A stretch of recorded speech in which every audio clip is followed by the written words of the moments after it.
Long about an hour after breakfast, we saw our first coyote. The coyote is a living, breathing allegory of want. He is always hungry, always poor, out of luck and friendless. A flea would desert him for a bicycle. He's so spiritless and cowardly that even while his exposed teeth are pretending a threat, the rest of his face is apologizing for it.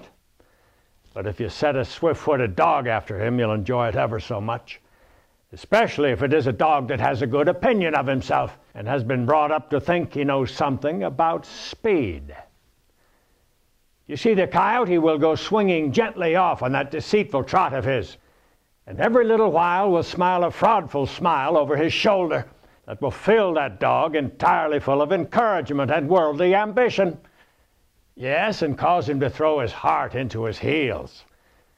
And yet for the soul of him he cannot understand why it is he cannot get perceptibly closer.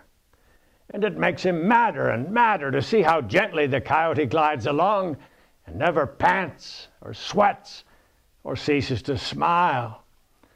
And he grows more and more incensed to see how shamefully he's been taken in by an entire stranger, and what an ignoble swindle that long, calm, soft-footed trot is.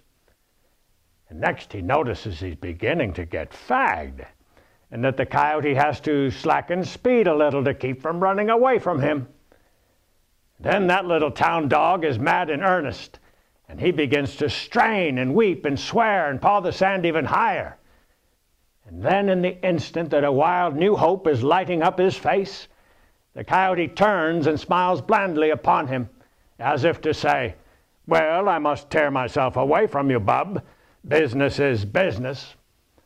And forthwith there is a rushing sound, and the sudden splitting of a long crack through the atmosphere. And behold, that dog is alone, in the midst of a vast solitude. Yes, and for as long as a year after that, whenever there's a great cry of "Coyote!" that dog will merely glance in that direction without emotion, and apparently observe to himself, "I don't believe I want any of that pie."